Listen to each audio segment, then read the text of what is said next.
Kimi Antonelli ir kļuvis par visu laiku jaunāko Formula 1 čempionāta līderi F1 vēsturē. Ar jums kopā atkal nenopietnākais Formula 1 podcasts Latvijā, podcasts Atpalicēji, jūsu vadītāji Kristers Gulbis un Rolands Mauriņš. Un šodien mēs parunāsim, kas jauns noticis aizdītajā nedēļā, kā Maksim gājis GT3 sacensībās Nürburgringā. Vienīgajā īstajā reisinga čempionātā, kas laikam mums ir vēl. Īstajā zaļajā L. Parunāsim par to, kas jauns Aston Martin garāžā un par to, kā tika aizdīt Suzukas Grand Prix. Kas tev iekrist acīs pagājušajā nedēļā? Pagājušajās divās nedēļās, starp citu. Hamiltons? Kā jau vienmēr ar Japānu. Japāna ir tāds īpašs posms F1 pasaulē, un šoreiz gan jāsaka ne tik daudz par pašu sacīkstu kā tādu, bet arī visu, kas notiek apkārt. Noskaidrojam, ka Juki ir dzīves vēl. Bet Juki īstenībā, viņam kaut kāds bijis Lawson. Vēl joprojām. Jā, viņi nesveicinās. Tātad, par tie, kas nezin, kas par ko Rols runā, tad vispār ļoti stilīga tātad jauno mašīnu krāsojumu prezentācija Visa Cash Up Racing buļļiem. Tokyo Drift stilā. Nekas jauns. Protams, bet tāpatās stilīgi. Daudz labāk kā tā Russella fotosesija, kur viņš rīmēkoja to Tokyo Drift, sīnu, kur viņš stāv pie mašīnas pie tā meža, kas bija tajā gadījumā Honda S2000 laikam viņam, bet tad Russell stāvēja un pozēja, kas ir, starp citu, vēl viens, tas ir 13. iemesls man. Tā kā. Man patīk vispār kopumā tā Visa Racing Bulls Cash Up whatever prezentācija. Liekas stilīgi, nekas nejauns, bet, man liekas diezgan stilīgi tāpat tās underground tur tajā parkingā, visi tur drifto ar kaut kādām mazajām mašīnām. Bet honestly, diezgan, it's like the obvious thing to do. Bet that's cool. Ko daram Japānā? Uzliekam tas parkingā jaunu standartu. Labi, okay. Jā. Labi, Hamiltons uzliek F40 Ferrari uz kaut kādiem BBS spīdīgiem ļitekiem un aizbrauc uz Skarmju, šo te kārmītu. Un viss tā, cik dope. Arī nav bijis šī obvious thing to do. Jā, bet tas bija krūti. Labi. Bija, protams, jā. Labi, bet viņiem ir bijis, jā. Bet kas nebija the obvious thing to do, ja pašsaprotamā lieta, ko darīt, tad Haas krāsojums ar Godzilla gan bija labs. Kas arī ir obvious thing? Jā, bet. Es beidzu izmantot šo obvious thing. Kas man patīk? Man patīk šīs te, kā lai pasaka, grafiskie zīmējumi, ko izmantoja gan, Mercedes gadījumā bišķiņ cits, bet Haas gadījumā man ļoti patīk, ka tā visa formula ir izmantota. Un vispār Haas nācās aizslēgt savu komentāru sadaļu arī, tāpēc, kad zem vairākiem postiem cilvēki sāka komentēt, ka šajā krāsojumā ir atsaucis uz 9/11. Nevis Porsche 9/11, bet uz New Yorkas 9/11 11. septembra notikumiem. Kurā vietā tieši? Tur, kur Godzilla, it kā rekurs formulas sēnā, kur Godzilla šauj to fani redz tajos formulas sēnos šos te mājas vai debesu skrāpjus, un tad viņi iesauc šīs mašīnas par 9/11, jeb dviņu torņiem, kuri tad vizinās par šo trasi, un viņi sāk komentēt visus mīmus, kas atsaucās uz 9/11. Internets, protams, ir brīnišķīga lieta un vieta. Piemēram, šitie te rekutās baltās, rekutās melnās, maliņas un baltās, kad dažādos rakursos divas no šīm ēkām izskatās pēc gariem vertikāliem blokiem. Tur ir savs. Tur ir pievilkts. Man ļoti patīk internets, un vispār komentāru sadaļas. Starp citu, visi, kas nav to darījuši vakardien, gatavojoties šīs dienas epizodē, es pagāju cauri, ko tur sapostējis F1 un kādu vispār, kas notiek Twitterī, kas notiek Instagramā. Instagram komentāri ir vieta, kuras iesaku iegriezties kādam. Tādam tīram reality checkam. Yeah. bet atsototies uz šo, bišķu stiepiens. Ir stiepiens, bet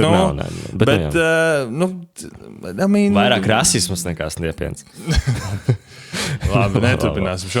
Bet atsaucoties atkal uz tiem krāsojumiem uz Mērsi, es biju bišķi vīlies, ka viņi tikai to priekšējo spāniņu nokrāsoja, bet zin kā arī tas...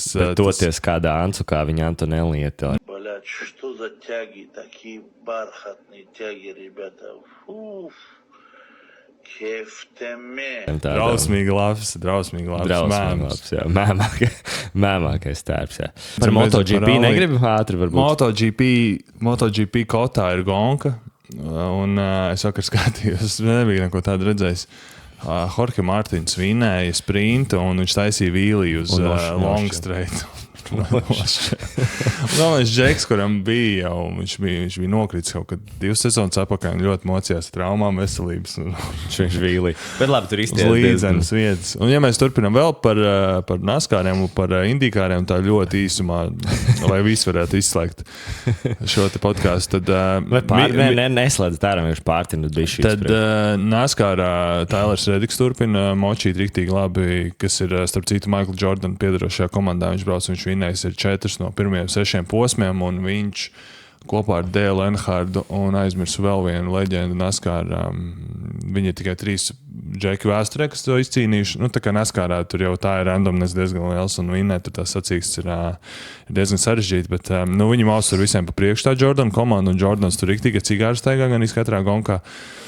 Un saistībā ar IndyCāru Miks Šumahers ar katru gonku izstāsta ar vien labāk. Un jā, interesanti būs pasakot līdzi viņam, cik viņš tālu tiks un nu, kā viņam vispār ies IndyCārus. Bet atgriežamies par Formula 1. Visiem pietiek. Un parunāsim par Maksu Verstapenu, jo viena no lietām, tāda lielākā lieta, kas man iekrita acīs pēc tās Ķīnas Grand Prix, bija Montojas izteikumi, nepopulārs izteikums par Maksu Verstapenu Mario Kartiem. Nu, tad Montoya, kurš pats ir pazīstams ar savu agresīvo braukšanas stilu un ar bez filtra komunikāciju, kad viņš brauc Formulā 1, viņš bija tāds žeks, kuram politika vispār nepatīk. Nu, tāds karstasinīgs riktīgi, tur šumim... Nu, bija tāds, ka šumim... Teica, ka šumim saklas, jā, vai kas tur bija? Nu, viņš negrieza malā, kad šums nāca viņam no muguras. Un galvenais, ka Montoya ir tieši tas, kurš gan arī vienreiz izrubīja pats vienu videogrāfu Formulā 1. Fucking idiot, you broke my fucking head. No. You broke my... No, cuidado. Mira! You fucking idiot! Tad viņš asi kritizēja Maksu par tiem Mario Kart izteikumiem, un viņš norādīja, ka Verstapena šiem Mario Kart izteikumi nav pieņemami un ka Formula 1 vajadzētu darīt tāpat kā Amerikas citām sērijām vai sporta veidiem, kad, ja kāds braucējs izturās necieņpilni pret tavu sporta veidu, tad tev vienkārši jāparāda, ka tur ir durvis un viņas ir vaļā un tu vari izvēlēties citas lietas, ko darīt. Es varu sākt bīfu pret šo, vai, labi, pabeidz. Nu, tūlītās, un es biju izvilcis varbūt tās 3 piemērus, ja 3 sportistus vai sporta saistītus cilvēkus, kuriem savos sporta veidos ir parādītas durvis. Un cik garš būs tavs rēns? Tu gribi tagad parantot bišķīt vai pēc tam? Man nepatīk, kā viņš teica, kā ir izgriezts šis citāts, kad izrāda necieņu pret savu sportu. Jo es gribētu zināt, kurā brīdī Maks Verstapens izrāda necieņu pret sportu.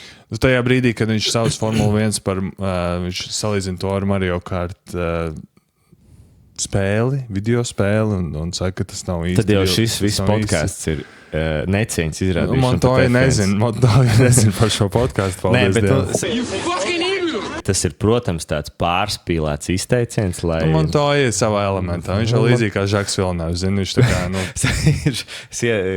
Šajā pēc Japānas Grand Prix tajā after raceā bija Žaks Villeneuve, un viņš pļūtī bija šīt. Bet viņš pa plauktiem mēģina. Viņš liek pa plauktiem, bet jā, es tieši bija tā iedinu. Bet, man nepatīk tā, tas ir tieši tas izteiciens, kad viņš kritizē, vai tu nīcini to sportu. Tev būs iespēja tagad salīdzināt, vai Maksa Verstapena izteikumi ir gana smagi, lai par tiem rādītu durvis viņam F1 un dzītu viņu ārā. Tad, Kristēr, tev būs 3 piemēri, lai tu var izvērtēt. Ka es jau lasu, es visus nevienu nezinu. Labi, pirmais ir, ko vispār lielākā daļa no mums nezina, ir Pete Rose, jeb viņš bija MLB amerikāņu beisbolā, ļoti zināms spēlētājs. Viņš bija visu laiku labākais sitējs, un viņš saņēma mūža diskābeli. jeb viņu izmet pa durvīm uz mūžu. MLB par to, ka viņš lika likmes uz savām spēlēm. Tā kā viņš toķiku spēlēja un viņš lika likmes, bet labā ziņa tāda, ka viņš lika likmes uz to, ka viņš uzvarēs, nevis zaudēs. Tas ir tas gadījums. Tas ir labāk gadījums. Nekā mūsdienu NBA, ne? Tas ir labāk nekā likt, ka tu zaudēsi, bet tomēr mēs tāpat tās neatbalstam. Vai Latvijas otrās basketbola līgas. Jā, likt uz savām spēlēm, vai ja jūs esat profesionāls sportists, lūdzu neliekat uz savām spēlēm. Bet, man liekas, mums ir bijuši šī saruna, es nezinu, vai podkāstā vai kādā citā neoficiālā pasākumā. Es šo teorētiski atbalstu. Kāpēc? Jo zaudējums, uz zaudējumu likt, tas neētiski, tas nav forši. Tas ir, tā ir ņirgāšanās par sportu. Likt uz to, ka es uzvarēšu. Kaut kas tur ir īstenībā. Kaut kas tur ir. Tur nav labi, ka mēs neesam sportisti profesionāli, bet kaut kas tur ir. Jā. Līdz galam nepareizi tas nav, teiksim tā. Ierakstiet domas savus komentāros par šo situāciju. Godīgi saku, es gribētu tiešām zināt, kādas ir vispār sabiedrības domas. Sabiedrības domas droši vien tādas, ka profesionāliem sportistiem vispār nevajadzētu azartspēlēm piekties. Viņiem droši vien nevajadzētu arī naudu tērēt kaut kādos dažādos klubos, kur birst viņi no gaisa. Tas ir cits stāsts. Runājot par klubiem un naudu, kur birst no gaisa, otrais sports saistītais cilvēks, kurš ir izmests no savu sporta veidu, bija Donalds Sterlings. Viņš bija Los Angeles Clippers īpašnieks. Un tajā brīdī, kad Clipperi nāca atpakaļ un bija šī Clipperiem iespēja, kad viņam Doks Rivers bija treneris, un viņam Griffins spēlēja ar Krisu Polu un kas tur vēl bija. Kā vairs nebija? Tur bija... Nē, bija tas pats lielais melnais centrs, vēl bija labs. Jordans, jā. Un tajā brīdī, kad Clipperiem beidzot bija iespēja pacīnīties, ja varbūt tās lauzt šo Clipperu lāstu un izcīnīt kaut kādu trofeju, tad tajā brīdī noplūda informācija no komandas vadības, no vadītāju. Noplūda viņa izteikumi, kas bija rasistiski izteikumi saistībā ar viņa mīļāko tā laika. Un par to viņam pateica NBA, ok, paldies, mums pietiek, pārdot savu komandu un tinies projām no šeit. Un trešais punkts, trešais sportists ir arī saistīts ar NBA, un šis ir nedaudz interesantāks, šis tāds spicy nedaudz, jeb Kairijs Irvings, jā, visiem labi zināmais basketbolists. Jā. Un tas teorētiķis tāds zinātnieks saucamais. Jā, jo šis arī aizliegums nav saistīts ar to, ka viņš negribēja potēties ar Covid vakcīnām. Šis ir par citu stāstu. Šis ir 2022. Gada novembrī. Viņu Brooklynas Nets atstādināja pats savu komandu, atstādināja uz 8 spēlēm, jo viņš sociālos ievietoja, jeb noreklamēja filmu. Šīs filmas nosaukums ir Hebrews to Negroes. Wake Up Black America. Un šī filma saturēja vairākas antisemītiskas atziņas, noliedza holokaustu un naidīgi atsaucās pret ebreju komunām in general. Protams, Kairijs Irvings vēlāk atvainojās par to, bet par šādām lietām ir gadījumi, kad sports... Viņš netīšām vienkārši ieposto. Zini, ka tu dažreiz netīšām ielaiko. Negluži netīšām. Un atgriežoties vispār par Maksu un Montoju, tad kāds stāsts vispār kā Montojam tika parādīts durvis no Formula 1, tā kā lai viņš nepļūtī. Karš Montoja 2006. Gadā brauca McLarenā. Un gonka notiek Indianapolisā. Viņš pirmajā līkumā uztaisīja diezgan lielu avāriju. Viņš izsit ārā savu komandas biedru Kimi. Un Montojam jau tā bija, tā politika piegriezusies, un viņam tajā McLarenā arī negāja viegli. Un viņš paslēpus, iespējams jau tajā weekendā, jo viņš nākamajā nedēļā publiski paziņoja, ka nākamā sezona startēšu NASCARā, Chip Ganassi komandā tikko parakstīja līgumu. Viņam vēl bija līgums ar McLarenu, un Rons Dennis, tālaik McLaren vadītājs, viņš bija zināms tāds, tā kā, viņš bija līdzīgs tā kā Manchester United treneris Fergusons.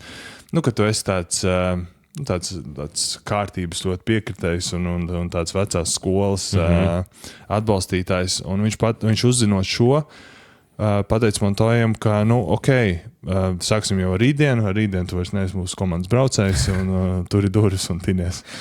Un tā arī Montojam beidzās Formula 1 karjeru.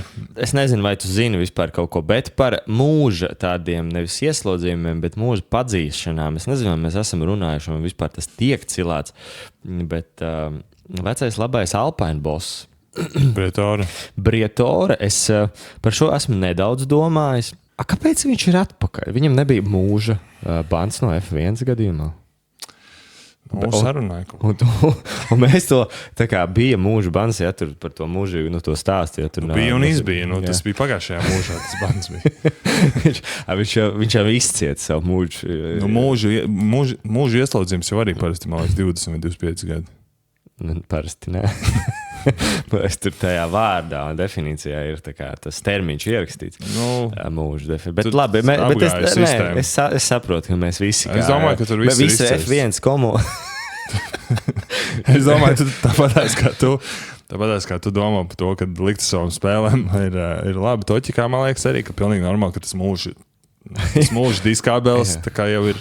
Kāda mūža? Kādam nav jau teikts, ka viņa mūža garumā. Nav jau teikts, ka cik ilgs tas mūžs. Jā, tieši tā. Bet jā, man liekas, ka varbūt pagājušā reglamenta mūžs. Es nezinu. Kas arī nav patiesība. Labi, bet vēl viena lieta. Man patīk, ka mēs visi, ka visa F1 komūna ir tā, Briatore ir atpakaļ. Ok.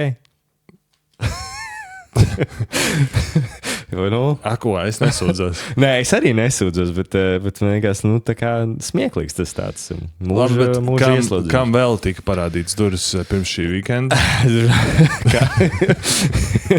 ļoti, ļoti labs transitions patiesībā, un kontekstā par Max Verstappen turpinam, šim weekendam vēl, laikam pat, tas bija tieši pirms šīs sacensības nedēļas sākuma, tika parādīts žūras kārtējiem britu žurnālistam, kurš, īsumā Maksis palūdza žurnālistu pamest telpas, citādāk viņš nesāks šo pirmssacīšu preses interviju.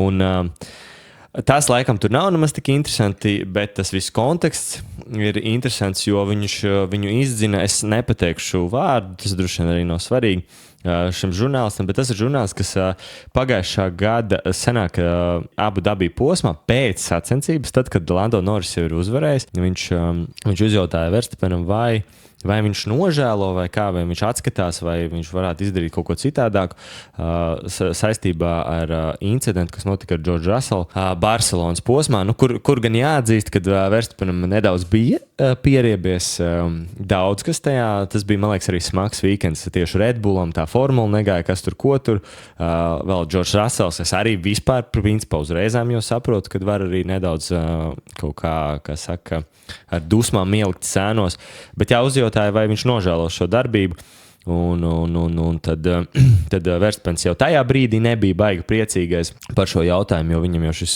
tika uzdots tik daudz reizes, un tad, šeit gan interesanti, es nezinu, Rol, kā tu uz to skaties, bet it kā no vienas puses forši, kad Verstappens it kā parāda to savu nostāju pret tiem britu žurnālistiem un tādiem komentāriem, jo pēc tam arī tika uzdots Verstappenam jautājumu vairāk par tieši šo situāciju, kad viņš izdzina no tās telpas to britu žurnālistu, viņam uzdeva jautājumu vairāk citu žurnālistu, kāpēc viņš tā darīja un varbūt kāpēc viņš var paskaidrot šo situāciju vēl vairāk.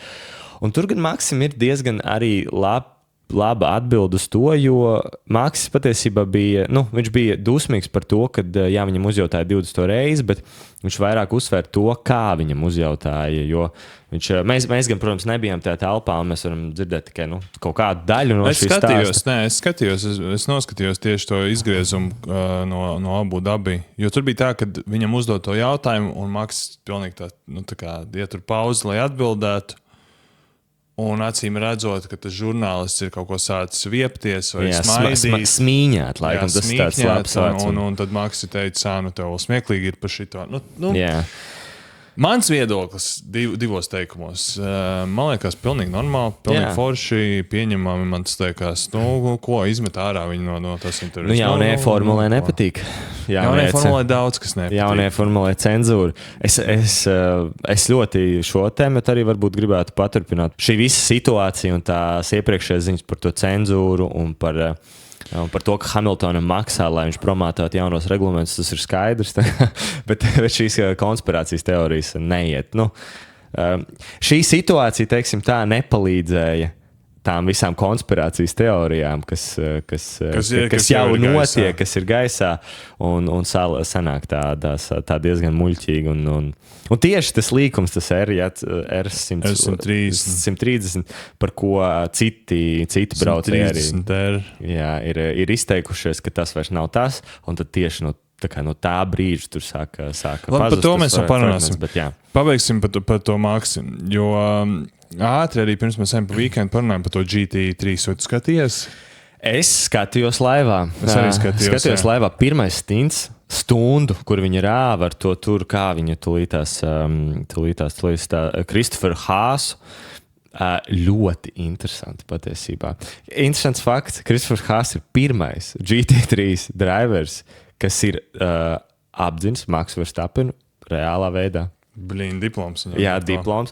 Un, vispār, godīgi sakot, kopumā tās, cik tur 4 stundas, nebija elpa aizraujoši. Pēc tam tajā otrajā stintā viņi izveidoja diezgan labu to atstatumu. Tur pēc tam bija pa lielo, tur bija cīņa par 2. līdz 6. vietu. Tur tās komandas tur bija diezgan tuvu. Bet pirmā vieta, tur viņi bija baigi priekšā. Jā, bet pirmais stints bija ļoti interesants. Ļoti interesants. Un es varu saprast, kā viņi, jo Kristofers Hāss teica, ka viņš nav, kā līdzīgi kā Hamiltons izteicies, ka viņš nekad dzīvē nav.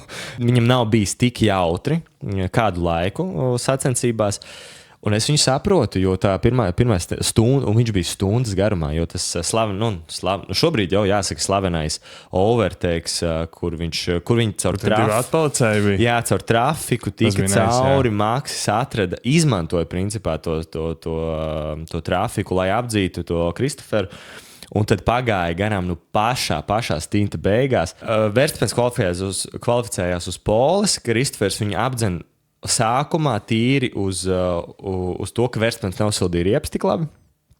Tajā tur iesildīšanās aplī un tad viņš veica apdzīšanu. Maksis visu stundu ir bumperī. Vienkārši bumperī visu laiku. Kaut kādos brīžos tas sajūta tiešām, ka stumjus priekšu. Kopā viņi tur iet caur visu to trafiku. Ļoti aizraujoši. Bet forši arī klausīties tās mašīnas. Man personīgi patīk ļoti labi skan.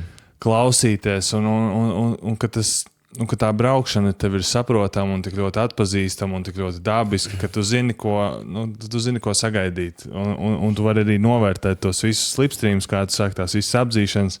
Man arī riktīgi neizliekās. Man ļoti patīk gan šeit, šeit gan viņi zina, kā viņi pamidžina ar mirgalkām, un tad tur viņus palaiž garām tie atpilcēji. Bet man, piemēram, patīk, ka indīkāros ir tā, ka, ja tev ir jāapzina pa aplikāts, un tad ej un tiec garām. Tā ir viņa izvēle, vai viņš tev laiž garām vai nē. Bet labi, šeit tu droši vien tā nevarētu darīt, jo tur tomēr tās... Kur šeit? GT.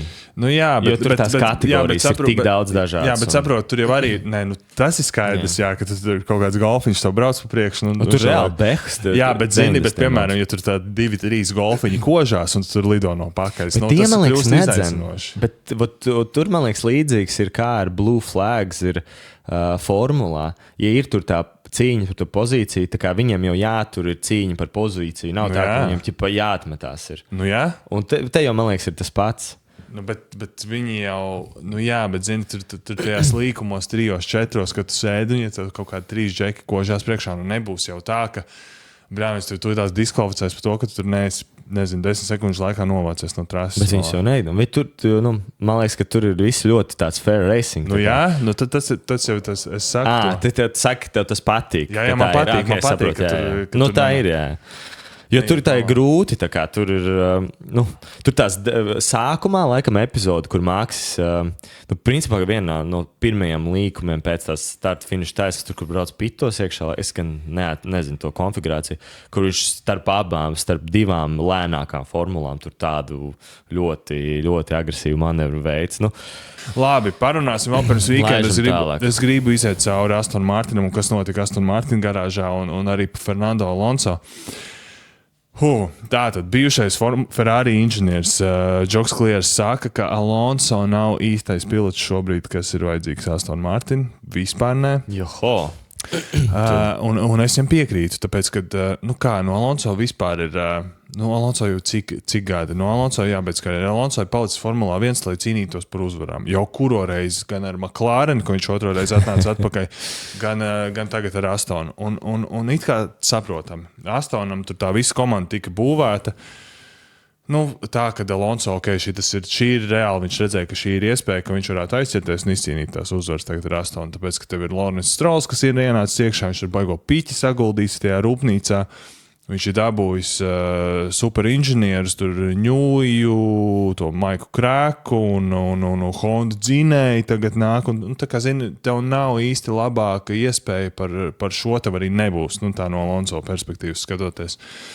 Jo neviens jau Ferrari viņu negaida vai Red Bullā vai Mercedesā, bet tā kā Astons ar Adrianu Ņūvi, tad varētu kaut kas izdoties. Teorētiski viņi varētu iesēdināt Red Bullā kā otro, bet viņš negribētu. Un Džoks Klieris saka, ka Alonso, tomēr, un es esmu izvilcis arī te piemērus, kāpēc Alonso nav īstais pilots, tāpēc, ka Alonso, ja kaut kas neiet, tā kā Alonso virzienā vai ja kaut kas neiet pēc Alonso noteikumiem, Alonso ļoti ātri parāda to savu egoistisko šķautni. Iespējams, tāpēc arī viņš ir tik labs pilots bijis, bet viņš ir ļoti slikts komandas pilots. Tādā ziņā, ka viņš ir bijis vienmēr S1 pret pasauli.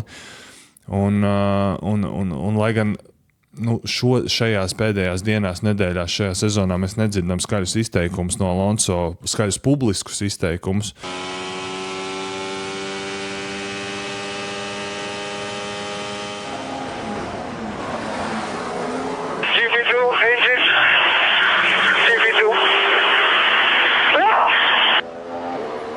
Es domāju, ka viņš ir ļoti neapmierināts. Es nedomāju arī, ka Alonso ir mainījis pēkšņi kaut ko savā uzvedībā, iekšējā komandas kultūrā. Un es gribēju atsaukt atmiņā pāris gadījumus vēsturiski, kur Alonso ir pierādījis, cik viņš ir ļoti labs komandas braucējs. Kāda vispār ir jautājuma, vai viņš ir labs komandas braucējs? Viņš, es pat teiktu, varētu iegūt iesauku komandu iznīcinātājs. Un tad viss sākās kaut vai ar 2007. Gada Ungārijas lielās balvas izcīņu. Vai tu atceries, Krister, vispār 2007. gadu es ļoti slikti atceros, bet es droši vien zinu to momentu, par kuru tu gribi runāt. Pirmais un tāds spilgtākais visiem atmiņā paliekošais gadījums bija 2007. Gada Ungārijas Grand Prix. Viņš jau tajā sezonas laikā vispār tas stāsts ir tāds, ka Briatore pat 6. gadā, kad viņš no Renault gāja uz McLaren, Briatore viņam teica, vecīt, Ronam Denisam nāk zelta puisāns iekšā, kas ir Lewis Hamiltons. Tu nebūsi pirmais Džeks komandā, bez variantiem. Kārtējo reizi Briatore pa plauktiem. Alonso, protams, zina, viņš ir 2 titulus izcīnījis, pirksti gaisā, Alonso kā jau Alonso. Bet kas arī, godīgi teorētiski no viņa puses. Protams. Un tā sezonas laikā tur jau vairākos posmos, gan Indija, kur Alonso, viss sākās Monako, kur bija laikam sarunāts stratēģijas citādākas, bet tas nesanāca Alonso par labu. Hams izcīnīja uzvaru, tad Hamiltons izcīnīja vairākas uzvaras tur Kanādā, Indija tur arī tur video, kur Alonso brauc pilnīgi sacīkst laikā pie savējā tā boksa tiltiņa un rāda pilnīgi pirkstiem kaut ko mahājās. Karačā Alonso sakrājās tas, kad Hamiltons bija ātrāks un ka viņam teorētiski tikās, kad McLarens prioritizē viņu, un karačā Ungārijas Grand Prix tur kvalifikācija notiek. Alonso iebrauc boksos, lai nomainītu riepas pirms pēdējā tā ātrā apļa, un Hamiltons viņam tieši aizmugurē. Viņam nomaina riepas, Alonso paceļ čupa-čups un Alonso nekastās. Noslēp taču. Nekas nenoslēp. Alonso sēž un gaida. Un Alonso bija iedevis savam tam spāņu fizioterapeitam, tas ar austiņām sēž tur malā. Tas bija iedevis viņam, padod man signālu, kad Hamiltons vairs nevarēs nomainīt riepas, izbraukt to apli un paspēt uz ātro apli. Par šito viņi parādīja izrunāja vai pirmsreiz? Tas ir jautājums. Un Alonso, protams, paspēja izbraukt savu to pirms ātrā iesildīšanās apli. Hamiltons nepaspēja. Alonso tiek uz poles. A very different sort of qualifying session. First of all, you were on the harder tyre compared with your teammate. If you could talk about that a little bit. And also those rather strange delays before you went out for both runs. Was that your decision or the team holding you back? Team was holding me back. Un, protams, Rons Denis ir nikns. Rons Denis tur to spāņu fizioterapeitu rausta tur pie trases. Tas bija gadījums, kad komanda pati par savu braucēju iesniedz protestu. McLarens pats uzrakstīja protestu. Alonso diskvalificēja. Un tālāk, tā sezona turpinās tālāk. Tajā pašā sezonā Alonso, ko izdara šajā visā putrā, Alonso sāk šantažēt Ronu Denisu. Tāpēc, ka tajā sezonā vispār bija tas Spygate skandāls par to, ka McLarenam ir šie rasējumi no Ferrari komandas, un viņi tur bija nozaguši to. Un viņi bija nozaguši tur kaut kādas tās idejas. Un Alonso saka, man ir ēpasti, man ir pierādījumi, ka reāli McLarens, ka jūs esat zaguši to informāciju. Viņš reāli blackmailot. Viņš blackmailot sāk. un Rons Denis... allegedly, es nezinu, vai Rons Denis pats aizgāja pie FIA, uzzvanīja, ka man ir viens braucējs, kuram ir pierādījumi, un pats iegreiz kājā, vai Alonso bija tas, kas aizsūtīja tos pierādījumus, whatever, bet tie pierādījumi nonāk līdz FIA. FIA šos pierādījumus paskatās, pasaka, jā, obviously šeit ir pierādījumi. McLarens tiek diskvalificēts no visas tā konstruktora kausa ieskaitas. Cik bija tas sots, ko viņš samaksa? 100 miljoni. Jā, crazy. Un trakākais jau vēl tas, ka Alonso vajadzēja nobraukt visu to sezonu līdz galam. Viņš bija vainīgs pie tā, ka neviens komandas dalībnieks nedabūja bonus par konstruktoru kausu. Tāpēc, ka viņi būtu vinnējuši konstruktoru kausu tajā sezonā. Visi tā kā factory workers, visi tipa staffs. Pilnīgi. Tas bija viens no spilgtākais gadījums. Vēl, protams, mēs varam atsaukt atmiņā. Viņš tāds pizdiks viņš ir. Mēs varam atsaukt atmiņā tad nākamās sezonas 2008. Gada Crashgate, kur Alonso teica, es neko nezinu, ka tur Pikē iemauts sienā. Vispār... Es pats šokā. Jā, un tad mēs varam arī atsaukties uz GP2 engine.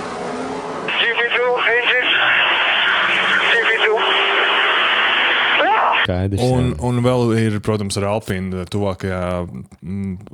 tuvākajā pagātnē mēs varam atskatīties, kur viņš Okonu sāka čakarēt. Viņš tur nedeva viņam tos tovus, un viņš sāka viņu pat bloķēt tur reizēm. Tur tāds... labi, vispār egoistisks tāds bija šī.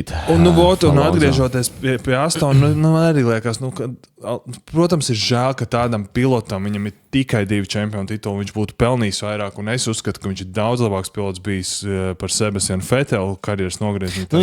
Tīrē talantā, bet vai ir baigais pārsteigums, kad Formulā 1 visu nenozīmē tavs talants, trāpīt pareizajā laikā, pareizajā vietā, Un Alonso iespējams dēļ šī sava rakstura, dēļ šīm problēmām viņam nav izdevies tur būt.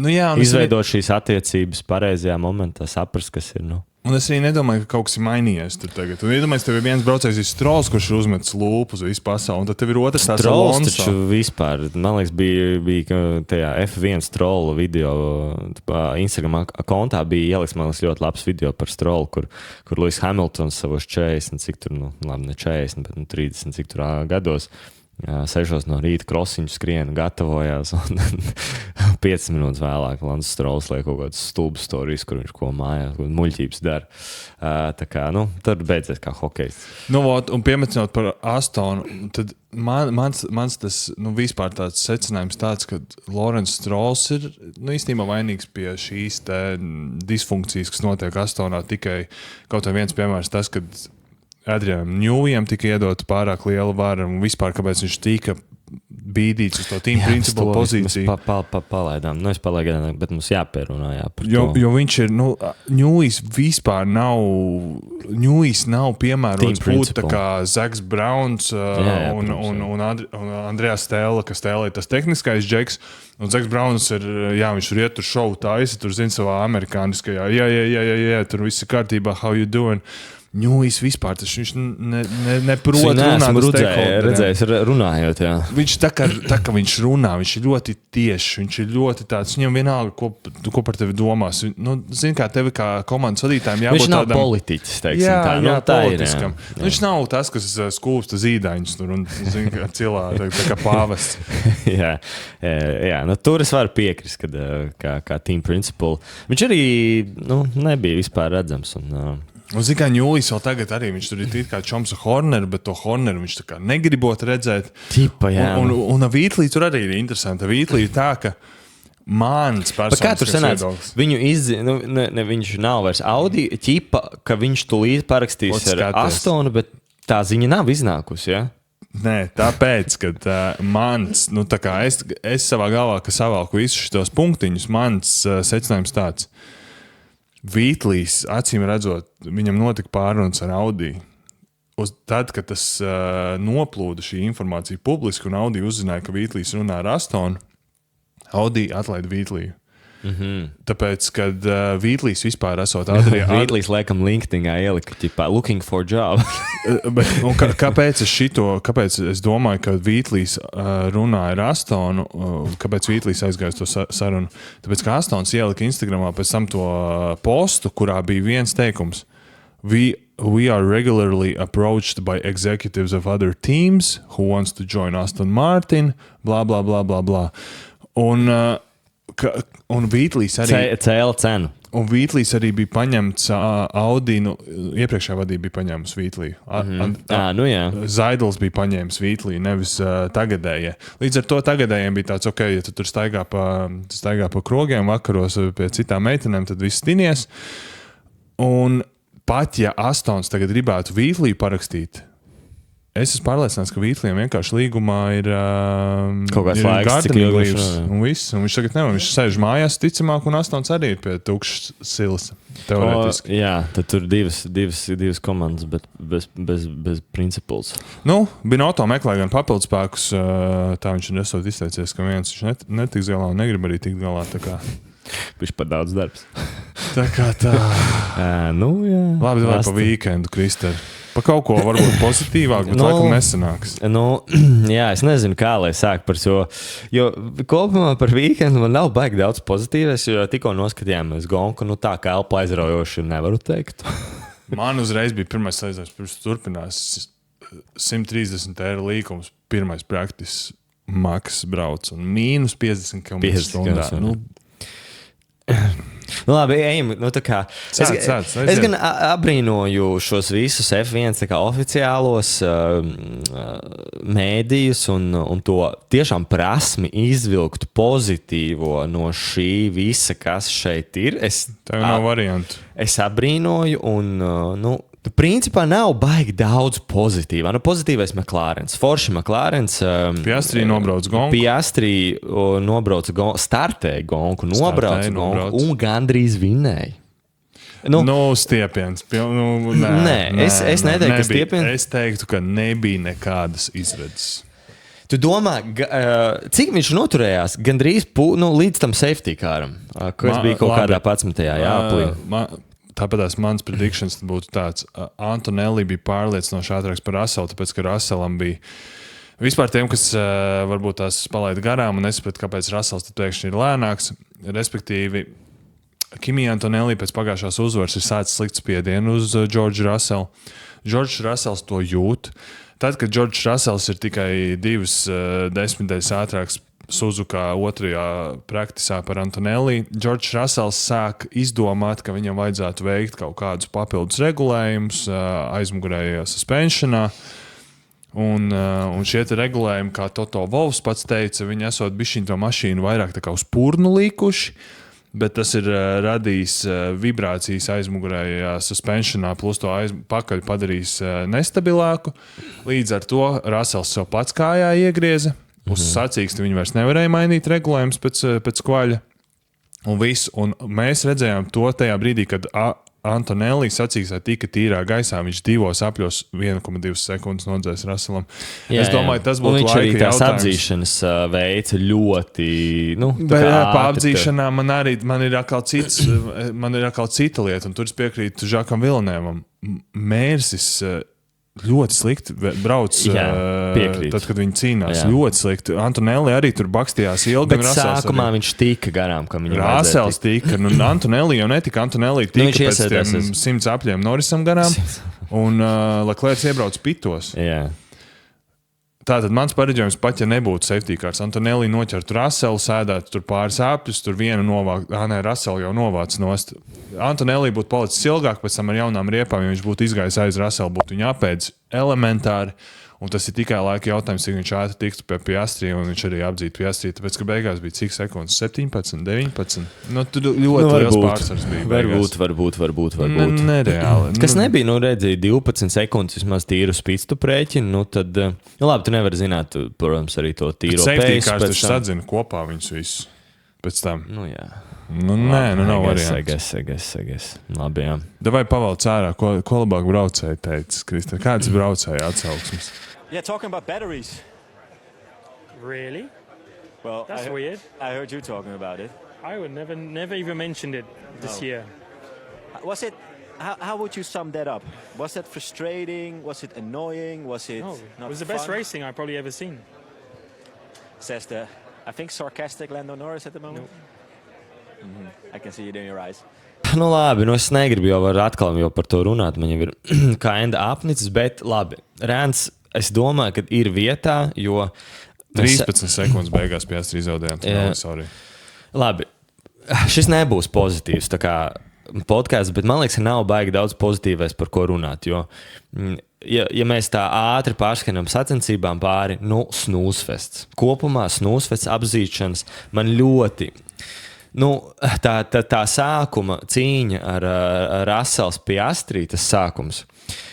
Es ierakstīju mūsu dokumentā, porņūha, pilnīgākā. Jo Piastri ir... Tur nebija taču cīņa beigta nekāda. Nē, teorētiski bija. Mainīšanās ar līderu pozīcijām vairāku apļu garumā. Bet nebija kā tas viss... Man liekas, bija kaut kāds 2-3 reizes, jā, viņi tur pamainījās, bet... Mana tā galvenā sāpe ir par to, kā tas notika. Piastri tagad 2 posmus nosēdēs malā, paskatījies sacensības, saskatījies, kā vispār šies notiekās. Par apdzīšanām sorry, lai piedod man Lewis Hamiltons, es nezinu, vai tā ir apdzīšana. Un es, protams, arī šeit sēžu dīvaini eksperti, saku, ka tā nav apdzīšana, bet tas, ka Piastri jau tik laicīgi sāka atmesties, sāka lādēt tās baterijas tajos brīžos, kur Russells ir izmantojis to overtake. Pirmkārt, visu cieņu ar Piastri, man liekas, ka super labi. Samanidžēja to, izspieda maksimumu no tās formulas tajā brīdī, nepaveicās ar safety car. Es ticu, ka teorētiski šādu pašu stratēģiju pielietojot. Antonelli bija ātrāks, piekrītu, potenciāli vieglāk tik garām. Es nedomāju, ka bija viennozīmīgi, kad Antonelli paiet garām tam Piastri, bet tas sapņotājs. Es varbūt esmu sapņotājs, bet tas, kā Piastri nomenedžē šo situāciju ar Russellu, man liek domāt, ka tur bija potenciāli kaut kāds iespējas. Russellam 0,6 mašīna tikai lēnāk bija par... Bet stila, tas tur jau vienalga, tas ātrums un cik tu actually labi brauc, jo tajā reizpēsā tā apdzīšana nav tā, ka tur Russellam jākurķī nenormāli. Tas viss bija par to baterijas lādēšanu. Un ko Piastri darīja ļoti pareizi, ļoti strateģiski. Un tas man liek domāt, ka varbūt Kimi nebūtu tik viegli. Es piekrītu, Kimi bija ātrāk, un tās iespējas būtu labākas Kimi. Un Kimi vispār, manuprāt, apdzen labākus trases kā Russells kaut kādos brīžos. Bet tas ir mans rēns par šo. Es neesmu vienīgais, kas šā domā. Jo man jau pašam ir apnicis. Mēs runājām pirms sezonas, Verstapens to teica 23. gadā, pēc pirmās gongas, pēc visiem treniņiem, visiem testiem. Mēs runājam vienu par šo pašu, un man likās, ka šim vajadzētu, pēc pirmiem 2 posmiem, ka tam vajadzētu varbūt kaut kādā veidā mazināties šim, varbūt vēlams ar cenzūru, ko F1 mēģināja ieviest, bet kopumā tā situācija vajadzētu uzlaboties. Un tad, manuprāt, pirms Japānas, gan pirmkārt sākoties vikendam jau sāka skanēt tādi negatīvi komentāri tieši par Suzukas qualifyingu, par pēsu, par to, ka Suzuka vairs nav Suzuka. Un tad pēc kvalifikācijas, pēc testiem, šobrīd tāds sajūta, ka Hamiltons ir vienīgais, kas ir priecīgs par šim regulējumam, un tad Mercedes laikam nerunā vienkārši tā kā par šo. Bet gan Čeko Peres, Čeko Peres... Čeko Peres pateica, ka Suzuka ir labākā sacīkšu trasa pasaulē, bet viņa vairs nav tik izbaudām, jo visu laiku ir jārālā, jālādējās. Bet es gribu piemetināt, es svarīgi pārtaudu, es paturbināt. Bet es arī skatījos Alda Putniņa podcastu, to viens viņš teica, ar aci mēs neredzēsim tās izmaiņas, jo tur bija arī, labi, tur viņš bija laikam runājis vairāk par to 9 vai 8 megajoule. Ko viņi nomainīja, lai uzlabotu situāciju? Jā, bet tas, ko es personīgi pats redzu ar aci, man ir tāda sajūta, ka šeit pat lidojošajā aplī tās mašīnas izskatās kā agrāk viņas brauca warm-up lēpus. Tā kā ir vietas, kur viņas brauc ļoti ātri, bet ir vietas, kur viņas brauc ļoti lēni. Viņas brauc ātri, man liekas, tas laikam liekas, viņi Suzuka pātrinās ātri. Nenormāli ātri. Jā, bet līkumos viņas brauc lēni. Tas pat ar aci ir redzams, ka viņš brauc lēni tajā līkumā. Un kas laikam ir problēma, ko mēs jau esam runājuši, tas mēs tiešām tā kā veci vīri jau šeit sākam, bet ja iepriekš to teicām mēs, tad šeit braucēji to saka. Fernando ir pateicis, ka 50% no Aston Martin komandas varētu nobraukt Suzuka tagad. Un kad tas vairs nav, kad Suzuka vienmēr ir bijusi braucēja talanta pārbaudīšanas trase. Kur tu spēj dabūt kaut kādu advantage, pat ja tev nav labākā mašīna, tīri uz to, cik tu esi labs pilots, cik tu spēj pušot tajos sarežģītajos līkumos, sarežģītajās sekcijās, jo tur viena kļūda maksā ļoti daudz, un tev ir jāsaliek tik daudz sekcijas kopā, lai tu dabūtu to apļu laiku. Tā ir, jā, jūs pamēģināt simulatorā kāds izbraukt Suzuku un citas trases. Suzuka ir ļoti grūti salikt, ir labu apli Suzukā. Es nesaku to kā simulātora eksperts, to saku kā svētdienas sportists, simulators. Man pašam mājās, es braucu Suzuku, Suzuka ir hēla izaicinoša trase. Kur nu vēl vispār, es domāju, īstenībā un braucējiem realitātē. Bet arī tie visi līkumi, tas 130 R, abas divas degnas, tie esinieki, nav vairs tā, ka tu redzi, ka braucē, ka tie G-Force, tās mašīnas met laukā, tur vienkārši... Viņi rīpinās, viņi atmet pāripina, ielidos, viņi saglabā maksimāli vidējo ātrumu, kamēr lādē, ķipa, bet viņi tajā nav pat jāstās kvalifikācijas aplis. Tur var, starp citu, man likās tajā konspirācijas teorijas vēl tādā iedvesmā, kad es skatījos to Kimi apli, kur izdzēsa to onboard, neizdzēsa, bet nebija tā onboard daļa no tā 130 R līkuma, bet blakus bija video, kur varēja nosīties Russell un Antonelli tā kā tos ghost comparisons. Tur jau tas pats, viņi tur, it kā jau nav slikti. Tad, kad tu skaties no malas, nav tik traki, bet tad, kad tu skaties ar to onboard, tad tiešām ir tā, ka tu dzirdi to skaņu, tu atmeties. Un viņi, man tiešām sāp, ka viņi vairs nepušo tās mašīnas. Jā, un kvalifikācijā, un apsties, kas notiek kvalifikācijā. Tādi braucēji kā Verstappens, kā Leclerc, kurš ir bijis mūžīgi, viņš ir kvalifikācijas eksperts bijis. Tāpēc, ka viņš var atrast to limitu, viņš var papušot bišķi vairāk, un te mēs arī redzam, viņš tā kā to mašīnu viņam Ferrari tā pakaļ vispār baigi jūtīgā izskatās. Ferrari beidzot normāli mašīnas. Un Leclerc pušotajos līkumos un visu. Un viņam tur, viņš labi savāc tajā pēdējā aplī, protams, to pakaļ, bet viņš zaudē tev visi taisnēs apis. Viņa citāts, es braucu ātrāk līkumos un zaudēju visu. Es ielikšu. Taisnēs. Sainza citāts ir labs, un Sainza citāts ir ļoti, ļoti tāds precīzs. Kad Sainz bija sarūktināts par kvalifikāciju, tāpēc, ka jo vairāk tu pušo tās mašīnas, jo lēnāks tu brauc, jo lēnāks paliec.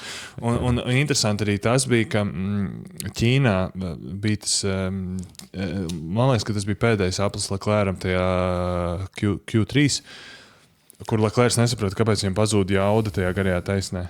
Izrādās, ka tur 3 līkuma sekciju ātrāk, viņš uztaisīja viņam neliels snaps bija mašīnai.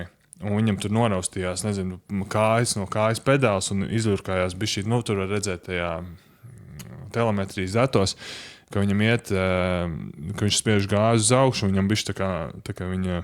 Yeah. Noraustās. Jā. Nu, tas bija tāpēc, ka viņam bija to mašīnu samet un ar to noraustīšanos kompim uzreiz algoritms aiziet citādāks, un jau viņš neiedod tev jaudu. Un tas pats sviests, kas bija šajā sacīkstē, lai gan man ļoti labi patīk redzēt, kā Džordžam Russellam neiet, bet to varēja pat redzēt, kur Džordžs Russells brauc vienā momentā, ka viņš cīnījās ar Hamiltonu, un viņš pēkšņi Leclerc palaid garām. Nu, kas tur bija? Nu, visticamāk algoritms saka, nu, kaut kā ierauga. Tur Palmers ļoti politiski pateica.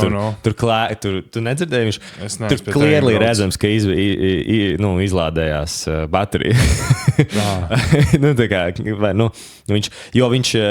Jo viņš mēģināja tikt garām Hamiltonam un bija ļoti tūk kādu ilgu laiku. Nesamanedžēja bateriju, un pēkšņi viņš atpalika, un tur Palmers. Viņš atkrīt riktīgi atpakaļ, un pēc tam turpina tā braukt. Un Palmers saka, nē, tur vajag būt lielākai problēmai. Tur tā nav tikai baterijas recharging. Tas ir arī bišķi man besīgi, kā tie komentētāji gleizot sāk arī. Protams. Tā gleizot to Formula 1 un arī Batons. Es rakstīju čatā, bija izgriezums no Sky Sports. Batons teica, Jensen, take us through his latest flight lap. Yeah, so across the start and finish line. We're on the left. Coming into turn one, they do get a little bit of clipping before the first corner here, which is kind of nice because it backs off the car and you can carry the speed through there. Nu jā, šitais clippings ir kinda nice vispār. Kinda nice. Kinda nice. Tas, ka pirms pirmā līkuma tev super clippings sākās īstenībā kinda nice. Ja tā padomā, tad jā. Labi, ko Karls Sainz vēl izteicās? Karls Sainz tik forši ir mans mīļākais video no weekenda. Yeah, pole position. Pole position. Like it. I always try, but then probably I'll always. be pole position. Pole position. Like it. Ieliks Karlsam Sainzam, tur prasa kaut kāds žurnālists, kāda mērķi šajā kvalifikācijā. Karls Sainz, kā cīnīties par poli. Un Albons poli. Albons šķobās, jā, par kupu. Vēl labā lieta, ko es biju pierakstījis pēc kvalifikācijas, man iekrita acīs, ka man ļoti patīk tas, ka, zin kā, Kadiljākam vismaz ir forši, ka tam Astonam iet slikti, jo ja Astonam neiet slikti.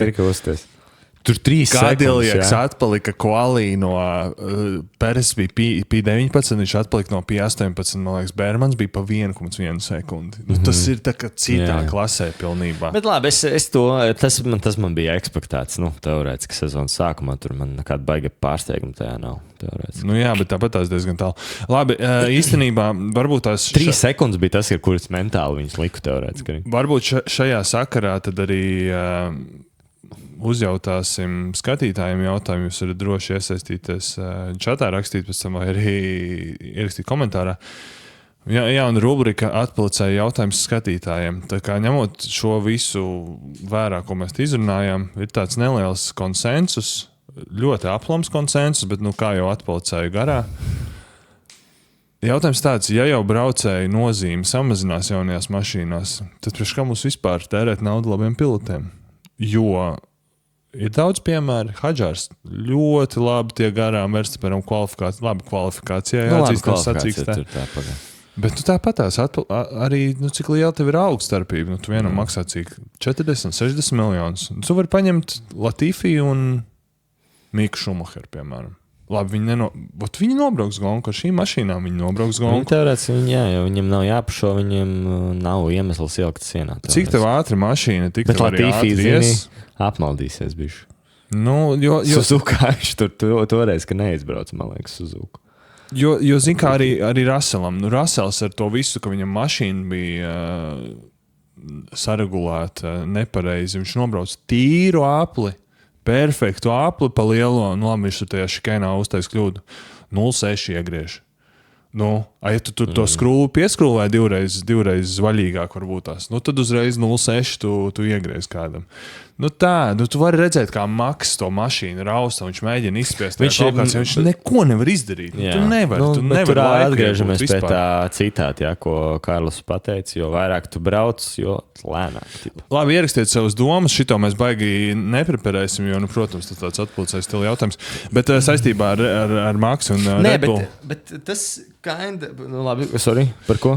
Maksim negājis esot viegli, tāpēc, kad Red Bulls savā stilā, protams, ir uzlabojums jauns bija atvedis, kuri sistēmā un kompī saka, ka jā, būs labāks piespēdējs spēks, viss būs foršāk, bet realitātē tā nebija. Varbūt Maksis nav baigi tā laišāvs ar to simracing investīciju, jo šobrīd izstāsta, ka tu varētu maksāt kaut kādam 17, 18 gadīgam tīneģerim 10 miljonu sezonā, kurš sakruķī un vienkārši samācās menedžēt šīs mašīnas, un viņam nav vajadzīgs tas kartinga talants, lai vāktu mašīnu uz robežas, īstā dzīvē, bet viņam ir tieši tas lift and coastings, superclippinga managements, baterijas managements, setting kruķīšana un viss tas. Tā kā, es domāju, ka Verstappenam ir doma par šo vispār. Nu jā, Verstappen racing ir... Jā, jo varēja arī pateikt, ka tie braucēji pēc sacīkstes, viņi ir, tā kā bija tajā prīreiz šovā, ka tie braucēji izskatās noguruši, bet viņi noguruši psiholoģiski, mentāli, nevis fiziski. No tām visām bakstīšanām.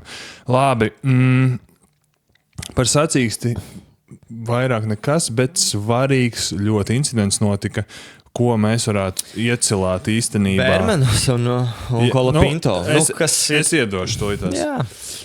Tātad pēc vairāk kārtējiem skatītāju pieprasījumiem ir atgriezusies Nikita Mazepiniem sliktākā braucēja balva, kur mēs mēģināsim pasakot līdzi, un katra weekenda ietvaros nominēsim vienu braucēju, kurš tad šo te balvu iegūst. Melburnas Grand Prix balvu iegūst Oskara Piastri, izgājiens iesildījušajā aplī. Un Ķīnā, protams, pie Mazepina balvas tiek Estebans Okons, kurš pārāk ambiciozi mēģināja apdzīt Franco Colapinto. Un tad šīs sacīkstes sakarā, Krista, ar Japānas lielās balvas sakarā, man ir 2 nominācijas. Tev ir, jā, ok, labi. Man sākumā bija pirmā nominācija, man bija Sergio Peres, kā viņš uzvedās brīvajos treniņos, bet man liekas, ka tur bija Albona kļūda, kur Albons viņam ielika sānos, un kur Peres it kā neredzēja to Albonu, un Albons nezinu, ko bija izdomājis savā galā. Bet mans favorīts tomēr ir Franco Colapinto, jo... Vai ir? Ir. Jā? Nu, man ir, jā. Jo, godīgi sakot, es ļoti negribu šo teikt, bet man šī sacība ir tas fantastiskais mīms ar Lewis Hamiltonu, kurš rāda tā, this race was shit, jo šī ir man sajūta pēc šīs dienas sacības. Viņi bija principā ļoti garlaicīgi, un runa pilnīgi garlaicīgi, bet viņi bija uneventful. Nekas īsti nekas nenotika reāli. Viss pēc tas viens safety cars. Un šeit Colapinto, ja es varētu dot Mazepina balvu, es dotu tiem cilvēkiem, kas izdomāja reglamentu. Nu labi, bet davai dodam jo Colapinto, ko viņš tādu izdarīja? Colapinto redzēja, es esmu pilnībā pārliecināts, ka Colapinto redzēja, ka Bermans nāk. Jā, pabiedējuši. Un priekš kam tev bija jālien uz to ārmalu, ķipa sekt iekšmalu? Viņš grasījās reāli sekt iekšmalu, tur ātruma atšķirība bija nenormāli. Bet labi, es paturpināšu par šiem fantastiskiem reglamentiem, un pēc ir live news. Kārlis Sainz ir atkal izteicies par šo incidentu tieši. Pēc sacīkstes, jā? Pēc sacensības es tulīt mēģināšu varbūt atrast. Kamēr tu meklē, man ļoti patika salīdzinājums. Man ļoti patīk, es vakar noskatījos, mans mīļākais Formula 1 YouTubers ir atpakaļ, kurš saucās Rocket Powered Mohawk. Un viņš bija uztaisījis video, un viņš bija ļoti labi salīdzinājis šo te jauno reglamentu, šo te jauno braukšanas kārtību, kāda ir trasē ar tām visām jojo apdzīšanām un pabraukšanām garām. Viņš to salīdzina, kā ieliktās krūtis. Jo, tā kā, tās nav tā kā īstās krūtis. Tā nav tā vecā labā štēle ar īstiem pupiem. Bet tev tāpat ir interesanti uz viņiem skatīties. Tas nav ļoti labs salīdzinājums, jā. Tas nav tas, bet tur kaut kas ir. Okay, tā, viņš brīdināja F1 tieši par tiem closing speediem. Kurš? Šī Karls Sainz. Nu, ne brīdināja, bet izcēla šo, ka vēlreiz to vajag padomāt, jo tā ir arī viena lieta, ko šie braucēji ir teikuši vairākas reizes un atkārtojuši, kad šī ātruma atšķirība starp to, kad braucēji brauc un kad braucēji brauc lādēt baterijas, ir milzīga. Tajos ātrumos tas ir ļoti bīstami, un šī bija tā epizode, vai Kolopinto. Tur gan Palmers diezgan labi patiesībā paskaidroja šo situāciju sacensības laikā, kad viņš saprot varbūt šos braucējus. Jo Kolopinto, teiksim, tādā normālā racing instinktā neko traku neizdarīja. Viņš teorētiski nedaudz pagrūtināja apdzīšanu aizmugurējiem pilotam, kas ir, manuprāt, teorētiski nedaudz apgrūtināja. Nē, klausies, es pilnībā tam piekrītu, tāpēc, ka tur nebija kur likties vairāk. Bet skaidrs, bet kur ir problēma? Problēma, ja būtu tāda, ka tu rauj virsū. Nē, viņš pirmkārt nerāva virsū. Viņš izgāja no līkuma, vai viņš palika uzreizām pa labi tur, lai aizietu tajā līkumā? Nē, bet viņš palika uz vidu, viņš negrieza. Viņš grieza uz ārpusi. Viņš negrieza uz ārpusi, viņš palika trases vidū un uztaisīja platāku to labā līkuma izēju. Kas normālā situācijā... Tā kā Kolopinto advokāts runā. Pagaidi, tev ir skaņa ieslēgta, bet tā problēma bija vienkārši, ka tā ātruma atšķirība ir milzīga. Pirmkārt, tur nāca tāds nedaudz blinding, tas līkums, tas līkums nedaudz blinding, un viņš nespēja noreaģēt tik ātri, bet viņš jau negrieza, Saproti to domu, ka ja viņam būtu normāla formula, kas ir līdzīgos ātrumos, Bērmana uzdevums actually ir piebremzēt, ja tur nav vieta. Fair point, bet tur bija, un viņa pēc tam nebija. Es nezinu, vai Kolopinto iedeva sodu par šo. Vēl jau nezinām. Un es domāju, ka tu nedos tur sodu. Tā situācija vienkārši viņa tik dramatiska ir dēļ tā, ka... bet ko viņš izdarīja? Bet saprot, viņš tā kā apstājies. Bet viņš ir kā apstājies tur tajā brīdī. Labi, varbūt. Man tas vienkārši... Un ko teica Palmers ir... kad normālā gadījumā formulas šī nav milzīga problēma. Tāpēc, protams, ka tad, kad tev kāds grib iet garām, tu gribi padarīt pēc iespējas grūtāk aizmugurējiem, lai tev paiet garām. Un līdz ar to viņi visi braucēji ir ietrenēti. Tā kā nedaudz piespied, atstāja varbūt vietu kaut kādā brīdī vai ko, bet tev jau jāpadara tā dzīve nedaudz grūtāk viņam.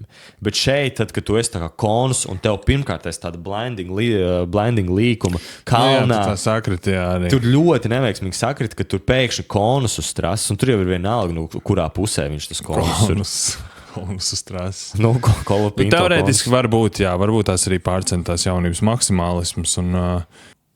Es domāju, ka ļoti neveiksmīgi sakrita, un es nezinu, es ļoti gaidu, vai tur iedos kaut kādu sodu vai nē, bet... Tad mēs nevaram dot Kolopinto Mazepinu balvu. Es neuzskatu, ka viņš izdarīja kaut ko nenormāli, nepareizu. Vai viņš varēja novākties malā, varēja palādēt, būt tā kā strateģiski gudrāks. Sure, jā, gan jau, ka varēja. Bet vai tas ir tāds, tā kā, Piastri tipa incidents? Tad dodam Albonam par šito izgājienu, ko? Šitas bija vienā no treniņu sesijām Minamalos otrajā. Lai iet Albonam. Labi, pārliecināja man. Labi, ko? Paldies. Paldies, ka skatījāties. Paldies, ka sekojiet. Un cerams, sagaidīsim aizraujošākas sacīkstes Formula 1 nākotnē. Ka būs labāk. Visu uz augšu. No šī brīža, tikai var palikt labāk. Uz to arī tāpat kā dīzeļu cenas. Tikai uz augšu. Paldies visiem. Čau. Yeah, copy that. The fucking joke. I go fast and corners. Well, I earlier. For fuck's sake, I lose everything in the straight.